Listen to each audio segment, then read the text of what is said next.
Good morning. This is Carl Dakin, and this is the Motivated Money Show, also called the Successful Funding Show.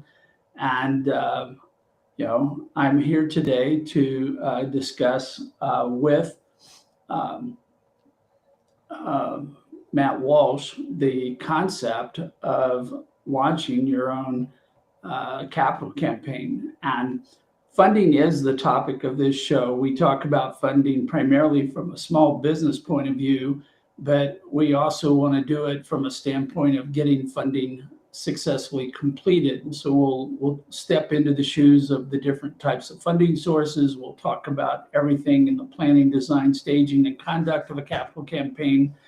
And I've worked with Matt in the past with his campaigns with Splish Naturals, and Matt is talking about launching yet another campaign. So we'll get into all that today. So welcome to everyone who may be in the audience who's viewing this live, and this program will be recorded on LinkedIn and YouTube, so you can watch it again and again and again to eke out every nuance of any wisdom that we may happen to share. So with that, Matt, good morning. Morning. Matt, share for the audience a little bit of your background, who you are, what you're doing with Splish Naturals, and then we'll dive into today's topic. Yeah. So anyway, I'm the founder and CEO of Splish Naturals. We're a wellness company that combines high tech with natural solutions to reducing pain, inflammation, promote relaxation, and overall well-being. And we're in a rather unique space, because companies that might do CBD focus on CBD. Companies that do health mats focus on health mats. Grounding mats. We kind of take a spherical approach to reducing pain and inflammation. But my background, I spent over 20 years as a floor trader on the Chicago Stock Exchange. Was one of those crazy guys yelling and screaming and having fun down there. And when our daughter was born, our son was 2.5, our daughter was 10 weeks, we picked up, moved out of Chicago and moved to Colorado. Decided that that's where we wanted to raise our family, and we did, and so, and of course, I've probably said this story many times, but after 9/11, that affected Andrea and I, my wife, very personally, and we decided, because we were both, she was working for Oppenheimer Funds, and I was selling institutional trading software to brokers and institutional trading houses up and down, Wall Street, Broadway, Rector, everything in New York. And so it was very personal to us. And we ended up getting in the spa industry, decided that was about as far away from Wall Street as you could get. And, she's stuck in hospitality. I continued in spa. And of course, the root of me is an entrepreneur. So when I had the opportunity to, take a dive into starting a new company back in 2019, I didn't hesitate, and well, here we are. Well, here we are. So the need for capital is common in any startup enterprise. It's actually relatively rare when a business gets started that it doesn't need more money. That it's called the capital expenditure on the front end. It may include product development. It may include putting together a sales and marketing campaign, getting facilities, hiring people, all the things that go into operating a business.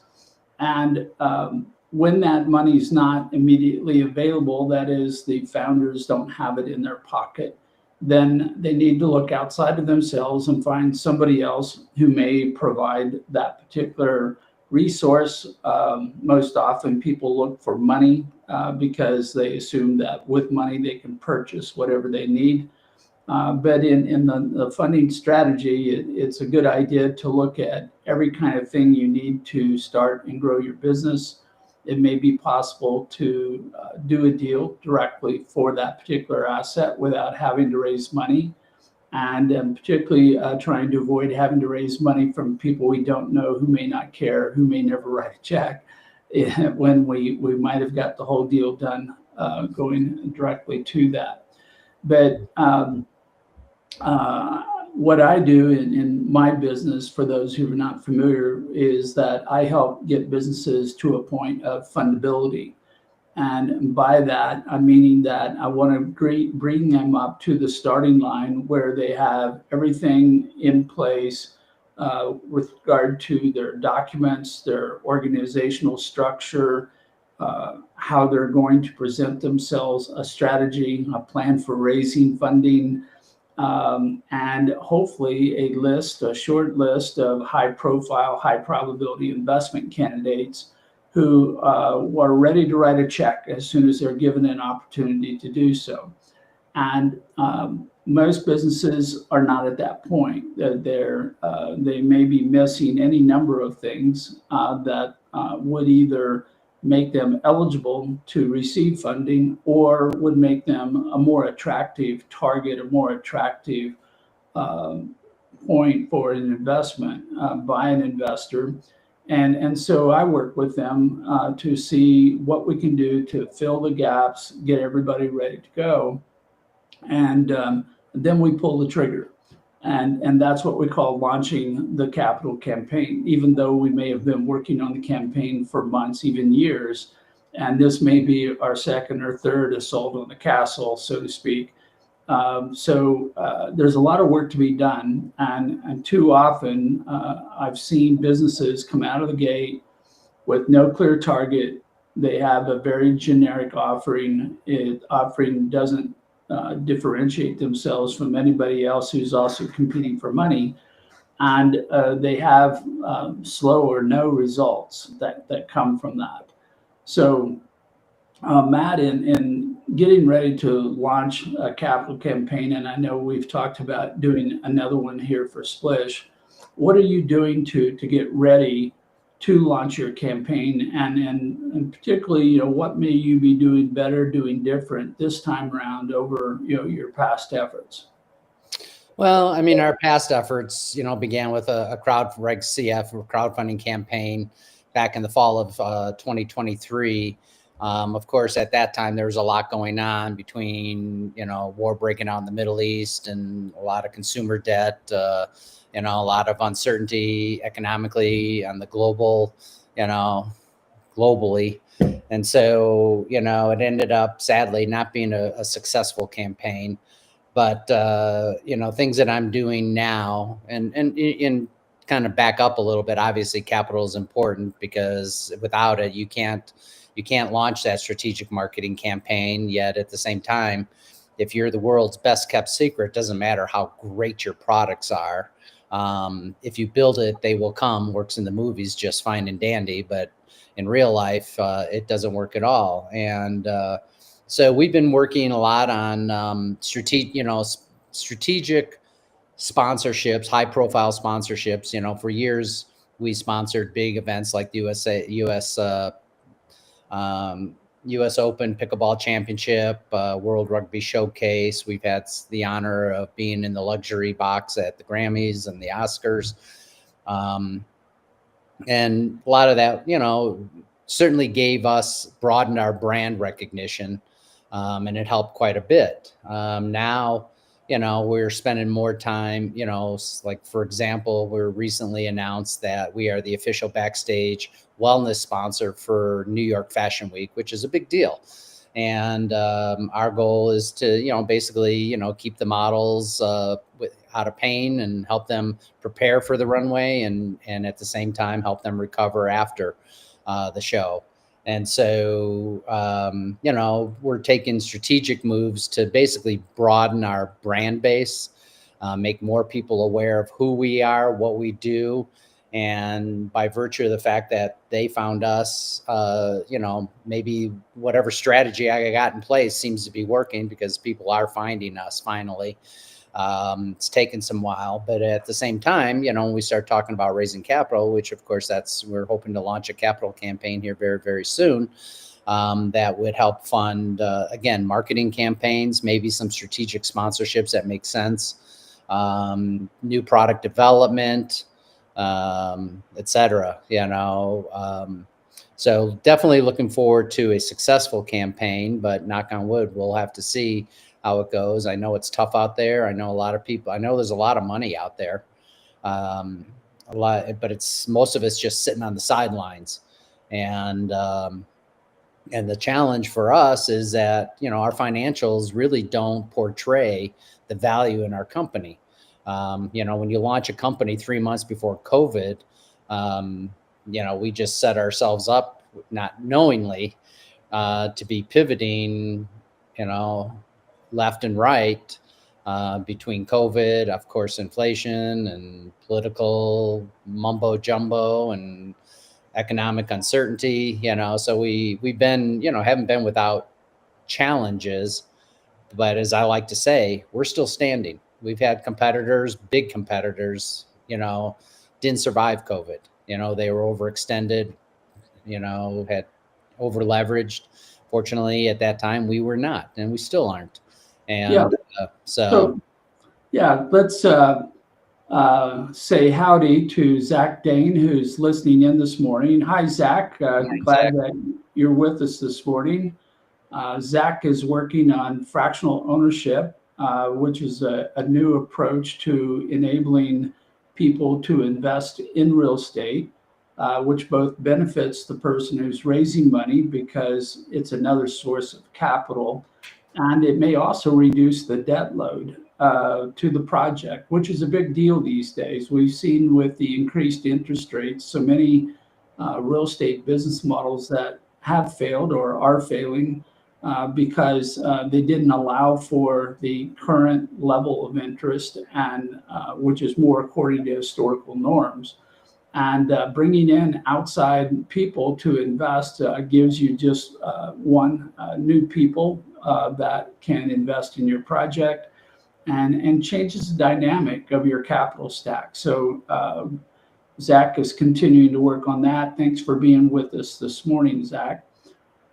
Matt, that was funny when you started talking about your last capital campaign, how bad the economy was and world strife and so forth. And I was having a hard time remembering how bad it was back then compared to what it is today. We have seen a continuing, what I call contraction within the capital industry over the last few years. A lot of the institutional investors have been unable to get into the market again because they haven't exited their old investment. Typically, you see a rollover that takes place where 2, 3, 4, 5, 7 years into their investment, they sell it off, they take their money and presumably some profits. And the people whose money they've invested ask them to do it again. And that money comes back into the market. We're not seeing that happen right now. So there's a vacuum or a void that is growing in size and magnitude that cannot be filled by these people because they haven't been able to get out of their other investments. At the same time, we do have this thing called tariffs.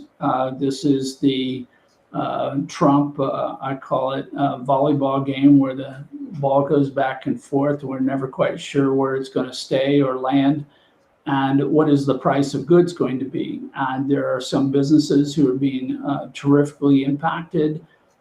It's putting additional price pressure on a lot of different products and changing how people have to do business, and again, forcing businesses out of business.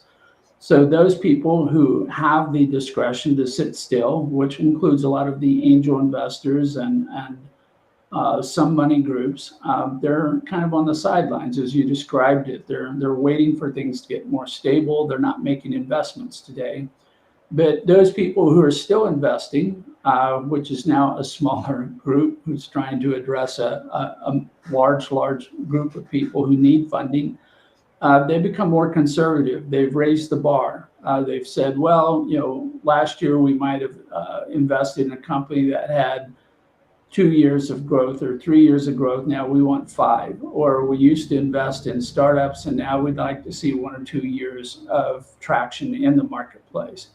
And so all these things represent changing conditions in the marketplace, just like a person who's putting a boat out on the water you got to check the weather to see which way the wind's blowing. You've got to make sure you've got all your gear in place.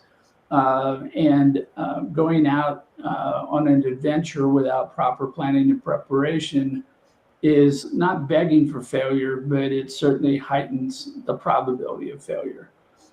So Matt, since the Reg CF campaign, I think we actually should go back and say you did successfully raise some money from friends and family to help get your business started and move it forward. But you've been making a number of changes. You started off kind of with a spa focus. Then we saw a shift to sports. Now you're into corporate or company wellness or general health wellness. And spas are kind of perking back up again in the background within that. So this is one of the common things when you start a business. It may appear that everybody on the planet will buy your product, but like in funding, you want to focus on the low-hanging fruit, as we call it, or the easiest access, the shortest path to victory. Who cares most? Who wants it most? Who needs it most? Who can write the checks the easiest? This is all marketing 101. And a lot of businesses do a pretty good job of zeroing in on top customers or top prospects, but we don't necessarily see that when businesses go out to raise money. We've kind of been taught that anyone with money is an investor candidate. All you have to do is promise a high return on investment and the money will come, which isn't true. It's incorrect. It's a myth of the industry. So, Matt, you were recently identified in CIO Magazine as being a leader in wellness. You've received a number of other accolades, awards, and recognitions. How does this contribute to how you go forward in your next capital campaign? Well, I think it validates who I am. It validates who the company is. That particular recognition was a nomination. I don't know who nominated me, but it was certainly an honor to be recognized as one of the top 5 visionary leaders transforming the global wellness industry. And I was in the company of 4 other amazing individuals scattered around the globe and in different fields. And so, but it helps, validate who we are, that maybe we are on the right track and being recognized for the efforts that we're putting in to take that spherical approach towards wellness and not focusing on just one particular, solution, for example.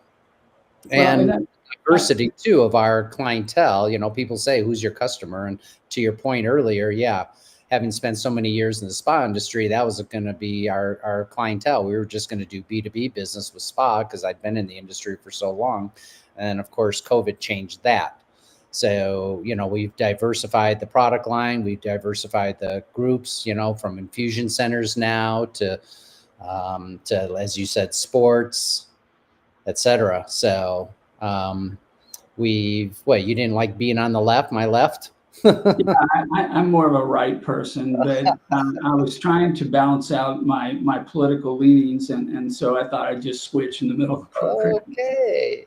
But anyway, so, it's, we've evolved our company that hopefully will mitigate certain amounts of risk. So rather than, as an example, we were adding 4 to 5 big spas in early, first 3 months of 2020.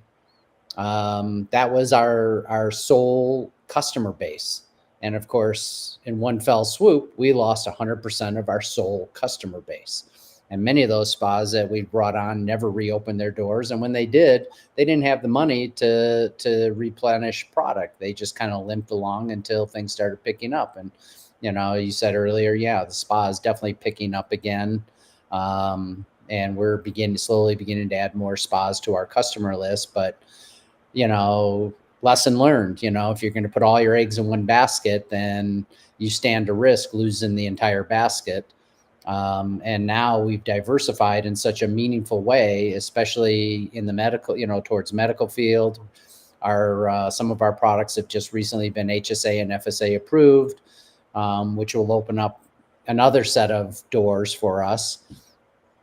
And so, when we make the decision to launch this capital campaign, hopefully all the groundwork we've done to create a diverse product line, diverse customer base will hopefully, mitigate some of the concerns or the risk involved with an investor investing into a relative. Even though we've been around since, COVID, I still feel like we're a new company because we're always navigating choppy waters. Well, I think there's two very good lessons there that I want to dive into with our audience today. One is that as you came out of the gate, you did certain things to make yourself visible to the world. You sponsored different events. You tried to put yourself out there where you could be seen, and you had broader exposure to the press, to the public, to potential customers. And that is led then to your being recognized by these third-party groups. And I think it's important that too often entrepreneurs will look at themselves and go, look, we're bringing out a great product. We're going to be great. We're going to do great. But it's all basically your own statements. No matter how true, no matter how accurate, no matter how great your product or service is, the world has become more jaded, more critical, more cynical in what it sees, to the point of don't believe anything you read on the internet. Don't believe any of the news. I could go through this long list of don't believe, whatever. And getting a third party, particularly one that's unrelated, to put a stamp of approval on you, whether it's a good housekeeping seal of approval, whether it's a LEEDS standard, whether it's an endorsement of an expert, all these things change the world's perception, because they're now looking at you saying, yeah, I heard what you said, but I wasn't sure I should believe it. But with these other people chiming in and adding these praises to your work, you've changed how people are going to look at you, how they're going to evaluate you, and it helps differentiate you from everybody else trying to raise money. So that I think this is a critical thing for anyone who's getting ready to raise capital. Ask yourself, are you the only one telling the story, or is there somebody else who can also validate, verify who you are, what you're doing, how you're doing it, how good you're doing it, how you compare with your competition, all those different things. The other lesson here is that you've kept your eyes open and you've made pivots or adjustments, whatever we want to call it, but you've constantly sought to improve who you are and what you're doing, how to make yourself more valuable, how to find markets where you fit in and provide higher benefit, higher value, and therefore it's easier to make a sale. And this is not something you can do overnight. This is a demonstration of tenacity, perseverance, the constant thing of doing that. But again, I've seen entrepreneurs who say, well, it didn't work the first time, I'm going to try again. And you look at what they're doing in the second, third, fourth attempt, and it's hard to differentiate between what they did the first time and in the later repetitions. There doesn't seem to be any significant improvement. Maybe it's apparent to the entrepreneur, but it's not to the market, it's not to the customers, and it's certainly not to investors. So investors, like to see adaptability. They like to see agility, the ability to adjust to markets. Surviving COVID is kind of an ultimate test these days. I'm still around. I'm still walking. I'm still standing. These are all claims that a lot of people go, what does that mean? Well, from a business standpoint, it's a major accomplishment. So for those sources of funding who keep raising the bar, keep saying, well, let me know when you've got 3 years of profitability, or let me know when you've been around for 5 years, or any of these length and duration type of tests, you're now checking that box. You can say, I've been here a long time. I know where I'm at. I'm still here. I'm still standing. And that's not something that a startup can do. But if you're a growth company, you should be able to demonstrate that you've been around, you've made progress, you've improved everything in your operation, from how you present yourself, how your product is received, the stories that you tell. And along the way, if you do that as you have, Matt, you're picking up these outside validators saying, hey, look, those guys over there are doing it right. They're doing it correctly. They're doing it best. And these are accolades that you want to have in your information packet, for giving to investors to point out that you are different and you're worthy of investment. Yeah, I mean, having these accolades is very meaningful. They didn't happen overnight. It's taken years, I would say, to develop the trust. For example, when I found out that New York Fashion Week wanted to talk to us about being a wellness brand backstage, the first question I asked was, how did you find out about us? Okay, because we all know the internet is just you tried to say that without great shock in your voice, or asking the question, are you guys nuts? It's just a simple question, and we all want to know how did this customer find me, whatever. And turns out that they've been using our products, and they were kind of shifting their theme to be more wellness driven now.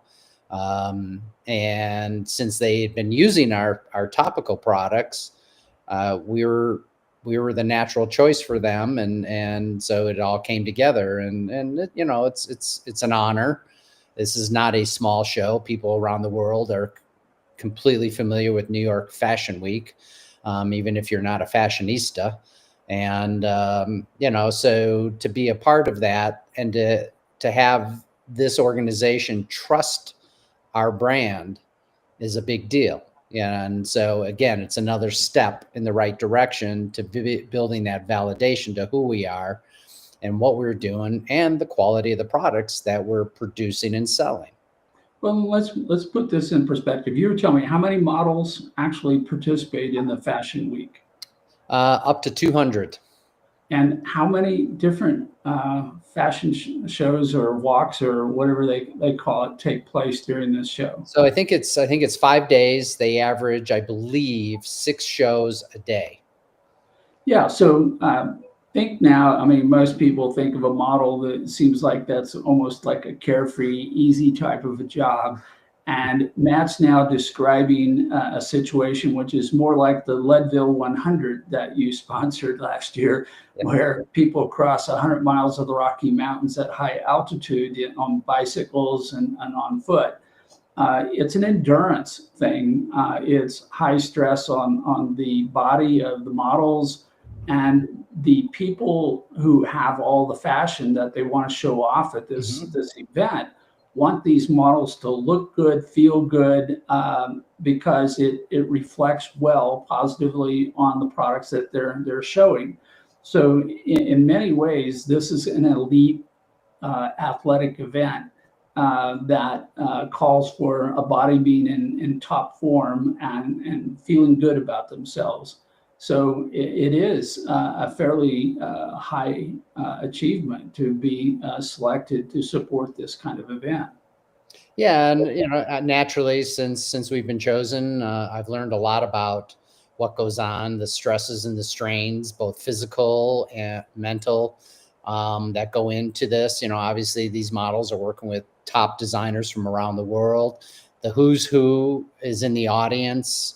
And so nobody wants to trip and fall, because you put a new pair of stilettos on to match the outfit you're wearing. So yeah, there's a lot of stress involved. There's a lot of physical exertion involved, and so we're super excited to be the company that they chose, because I think we'll be able to prepare the models for the runway, and then we'll be there to help them recover every day when they're done and prepare for the next day. So we'll have Matt, to step in their step. how do you take this event, this achievement, and then how would you share the story with prospective investors to gain their attention and gain their funding? Well, I mean, for starters, we've got a press release that's going to go out in the next couple days, and a combined press release. So it's not just me talking about us; it's us talking about us. And so I think that adds a certain level of validation. Depending on which news wires it hits, it'll most certainly hit AP and several others. So I think that's good. Because these are official, this is an official press release and it is an official news wire that people read. So And certainly I will share that with a prospective investor. so how do you capture the moment? So this great thing's taking place. What can you do to freeze this, so to speak, and put it into a box where investors can see it best later and take away from it the messaging that you want to accomplish? I mean, this certainly will go into our pitch deck, which is, a visual representation of what we're doing, and it's captivating. Along with all the other, things we've done, whether it was with the Grammy Awards, the Oscars, the Lifetime Fitness Leadville Race Series, Birds of Prey, Olympic, downhill skiing, GoPro games, things like that. These are all things that we've done, and yeah, we want to talk about them, and we want to be able to share with a potential investor the breadth of what we've done, what we've accomplished, who we've accomplished it with. And when you start looking at, these different opportunities, there's not necessarily a connection other than maybe sports entertainment, Oscars entertain us, et cetera. Certainly, New York Fashion Week entertains us. But we've also gone the extra mile where we've recently installed one of our health mats into an infusion center at one of the biggest hospital groups in the country. And the success of it, not just from the patients who have experienced a deeper sense of well-being and relaxation while being infused with whatever chemo, any other type of drug, but the feedback we've received from the staff, the oncology nurses, has been really positive, to the point that now we're in the process of becoming an approved vendor of this hospital group, which spans the country. So again, we start talking about diversity, we start talking about risk management. If we had something else that shut down all the spas in the world, hospitals are not going away. As we learned during COVID, athletics did not go away. There might have been few extra cardboard cutouts in the stadium, but the game went on. And I think there's definitely a drive towards shifting, especially in the medical field, where I think a lot, for years, we all know about the opioid crisis, where it was so easy to write a script. But I think medical groups are now looking at alternative ways to ease pain, inflammation before they have to write a script. And that's not to say that a script isn't a necessary, way to mitigate somebody's pain. But I think, it's been our experience that more and more medical groups are interested in what we have to say. And that, again, creates a diversity to who our customer base is. And again, to say it one more time, helps mitigate risk, I think, among investors, because as I said earlier in this conversation, where we did have all our eggs in one basket, those eggs are now spread spherically. Yeah, so let's take this example. You're working with an infusion center. A patient has come in for treatment for a medical disease, and they're using your products to support, assist them, and help them rehabilitate and recover. All well and good, but if the world doesn't know about it, then it hasn't happened, as they say. From where you're at now, what steps do you anticipate that you're going to take to capture this, box it, and present it, again, with the idea of knowing that somewhere in the future, whether it's tomorrow or next year, you want to convince an investor that you're doing some really cool things, that it demonstrates market need and value. So what would you do now with this hospital and with the patients to try to record this in a way that gives you the most bang for the buck? Well, obviously we're going through the process now to become an approved vendor. If I made the simple assumption that we are an approved vendor because we were referred by the director of the hospital to become a preferred vendor. So hopefully that greases the wheels, so to speak. But we would then share the feedback, of course, from the administrators, the nurses that are, boots on the ground in the infusion center and can see firsthand the difference our products are making with patients who are being infused. And of course, the patients themselves. I've received texts and calls from patients because I told the oncology center or the infusion center to go ahead and share my, mostly if they had a question about the product. And I didn't get questions about the product. What I got was gratitude and thank you. I've been coming to this infusion center for a long time. And this is the first time I felt human. So sharing stories, whether it's the nurses who are, working day to day with a variety of patients or the patients themselves, and certainly becoming an approved vendor of this particular hospital group. We'll talk about it once we're approved, speaks volumes. It's like being chosen for New York Fashion Week. A high profile organization has chose us over you. And that's a big deal for us. Yeah. So again, we're in a position where you're hearing good, positive feedback on the use of your products by the patients and by the healthcare professionals working with those patients. But to elevate this, then we want to move it from an anecdotal story, I was told, and you're being the person telling this story, to overcome this cynicism in the marketplace. We would work towards getting a live statement with a name of a person who's a patient, same thing with one of the healthcare professionals, so that their name and their face and the story are all front and center. And people are going, it's not Matt telling me the story. This is somebody who's actually, I'm a live customer, as they say. I'm not an AI generated image. I'm not an actor who was hired to tell this story.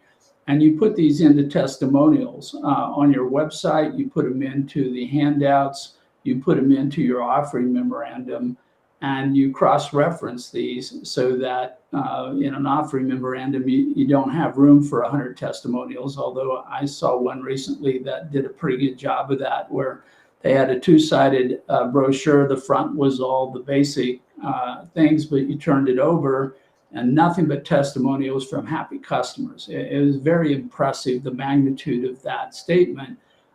It's overwhelming, where you immediately set aside all of your questions of skepticism and go, these are the real deal. Let's go forward with that. So it's important to put this in that perspective. One of the other things, which happens to be, we'll call it a current concern of mine with multiple people who have contacted me about funding, is they've come to me with a brand new technology, whatever it happens to be, and it may work wonderfully. It may be better than sliced bread if one's into sliced bread, not on one of the keto diets. But the point is that there may be no economic information associated with the testimonial, with the validation. So you have a product that's wonderful, but are you making a profit? Are you sustainable? Are you able to show that you'll be here tomorrow because you're making enough money from your sales to go forward? So Matt, what would you do to address the question of, are you a viable business? When do you achieve break even? When do you become profitable? When does your growth, become its own challenge to funding? I mean, first of all, to back up just a little bit, the entire world has become more challenging. Back in the heyday, before the internet, your biggest worry was, where, what should I name my company so I'm as close to the front of the yellow pages as possible, and now, with the internet, and especially currently, especially with AI out there, just bombarding people, it's become more challenging to do email drip campaigns. It's become more because, I got a callus on my finger here from delete, delete, delete, delete. I must delete 100 emails a day that I know are AI driven. And they can't even get their facts straight. So it's a bit of a challenge to get the marketing and trying to figure out how to do it. And we're such a more of a tactile, experiential type product, where you can't smell my balms over the internet. You can't feel our mats over the internet, which is what made sponsorship such a successful way to promote our business. Because, when we did our first US Open, we would put product on people and then send them away. And they're looking at us like we're crazy. Like, why are you sending me away? Don't you want me to buy? I said, no, I do. But if the product doesn't work for you, why would I'm not going to sell it to you. That's just who we are. And 95% of the sales we made were people that went off and watched a match and came back and said, oh my God, yeah, my knees feel so much better, and buy the product. Of course, then I had a wiseacre one time that said, well, what about the other 5%? I said, well, they're not in pain anymore. And when you're not in pain, you're not thinking about how to eliminate pain. So they went home, as they should have. It's challenging on how to present yourself. But yet when you have opportunities that we've had over the years, sponsorships, involvement with big, television programs, the New York Fashion Week, these are all key components to helping, one, build the brand, build trust. Because if you don't have trust, to your point, I could talk all day about our products, but rarely do I tell you what I think about my products. It's sharing somebody else's story, and of course, when we talk about infusion centers, there's challenges there because these people generally like their privacy. We also need to make sure that we're not crossing over HIPAA compliance, things, obviously if somebody came forward and said, no, I definitely want to share my story, I'll cross that bridge. They've shared them with me, but I've not shared them in a public forum. Becoming, it's always been our goal. My goal has been, especially after COVID struck, it's like, oh my God, when are we going to be profitable? Will we ever be profitable? Is it even possible? And then you start coming out of COVID and you realize that your customer base has pretty much been trashed by 75%. And so, it's like, okay, to your point, yeah, let's shift gears and try, move in a different direction without completely deviating from our goal of helping people with pain, inflammation, relaxation, stress levels, etc. And so, So I was actually mentoring another funding project this morning on the slide deck, and I said, you've got three goals. First one is to educate. This is to make someone aware of who you are, what you're doing, what your product is, how it works, how it benefits, the business model, the profitability, your marketplace, all these things. That's education. The second thing is you have to build trust. Trust means that if they give you their money and you become a fiduciary for doing good things with their money, that may hopefully result in them getting their money back and a little extra, they have to trust you. And this is, again, a place where I see a lot of businesses, organizations seeking funding fall down, in that they go, well, I've got a great product, and there's a huge market, and that's it. And you're like, but I don't know you. We don't have a relationship. I don't know how well you perform under adverse conditions or under great conditions. I don't, there just isn't this sense of, I feel willing to just hand the keys to the car. Would you pull up in front of a 5-star restaurant and give the keys to the valet? Yes, you would. Would you pull up at a curb in downtown Denver and hand the keys to the first person that walks by? Probably not. there's no mechanism for validation of trust or demonstration or earning of trust. And usually this is a relationship that has to evolve over time, which faces anybody that's raising capital. It's very rare, again, where an organization says, I want to raise capital, and I know all the people I need to talk to get all the funding I need. Almost invariably, they're going to have to reach outside of their network to people they don't know in order to find all the funding that they're looking for. And this presents a challenge because trust has to be created within this relationship in a relatively short order. And there's a number of things that can aid or contribute to this development of trust.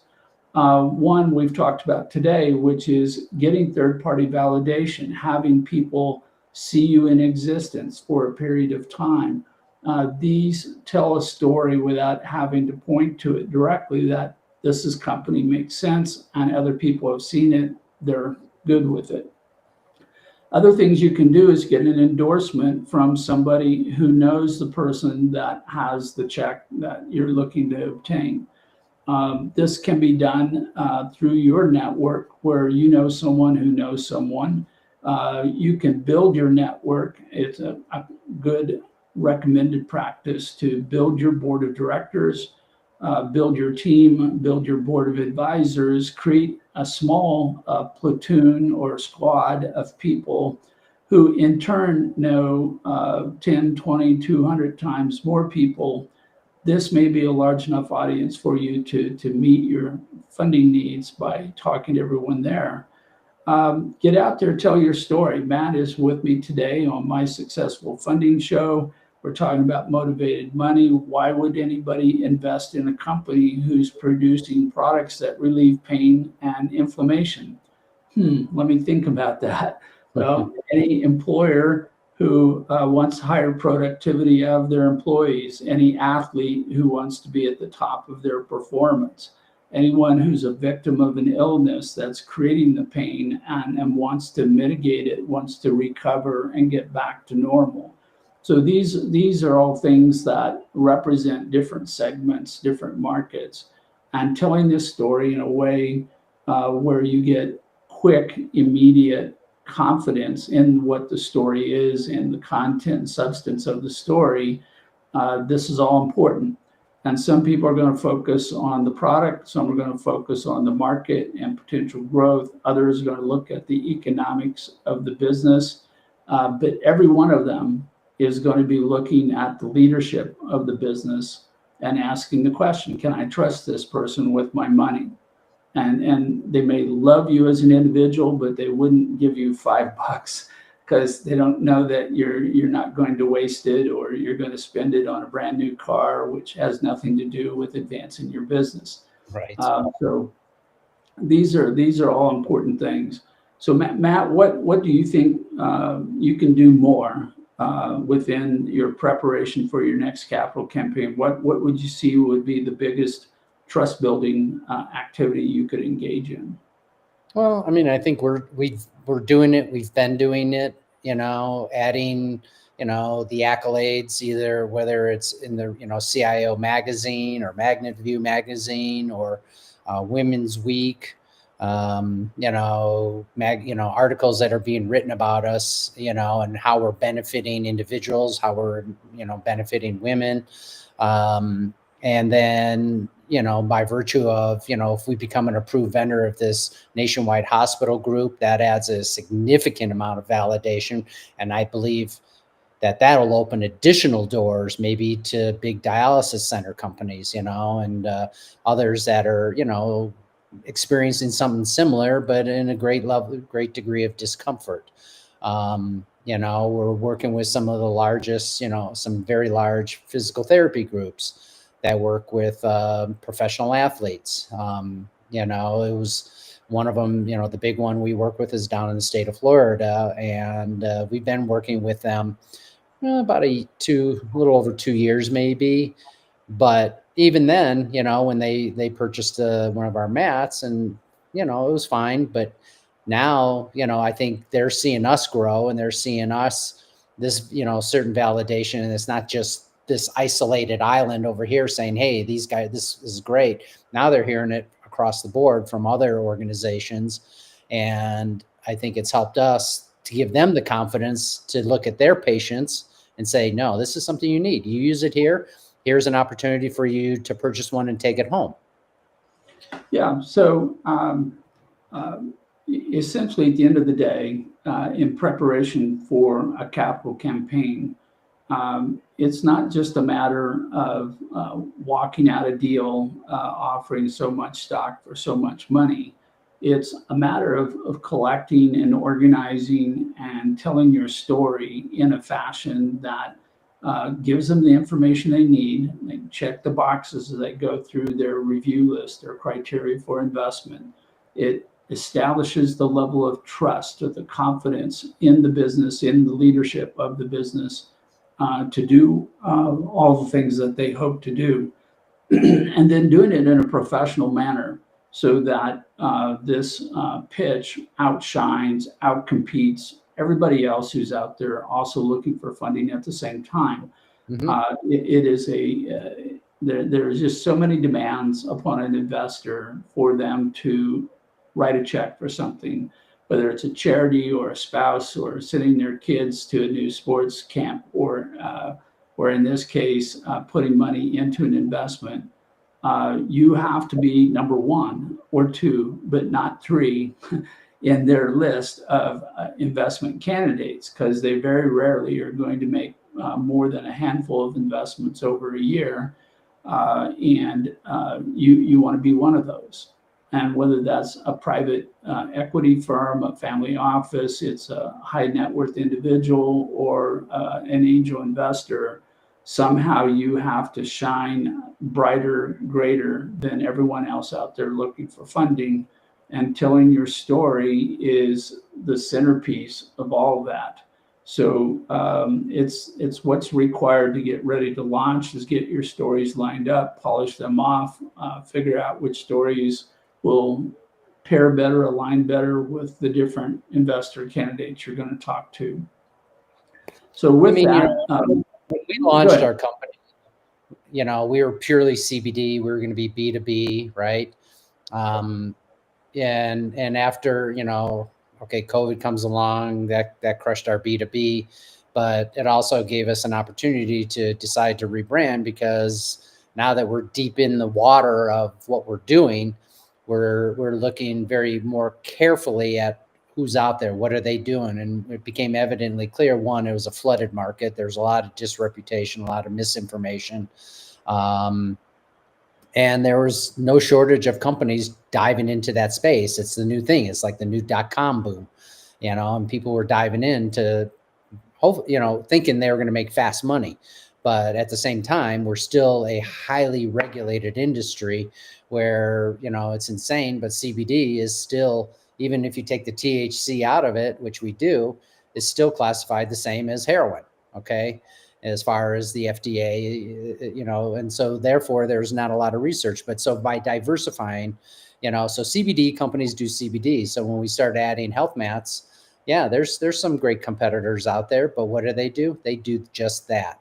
So by us taking, again, using the word spherical, taking a spherical approach and not just focusing on any particular product, but taking it and in often cases combining our topicals with a mat, are seeing amazing results for anyone from, 88-year-old women that are using it, people who've just had a hip replaced, athletes, professional and amateur, or anybody just, in pain that doesn't want to pop a pill. Success Magazine did an article on us a couple of years ago, and they really took a deep dive in the opioid crisis and ibuprofen, and how they believe that our company was leading the charge to a more natural, holistic approach to wellness and pain relief, and trying to keep people from, reaching for their ibuprofen and spilling it over their cereal and having it for breakfast.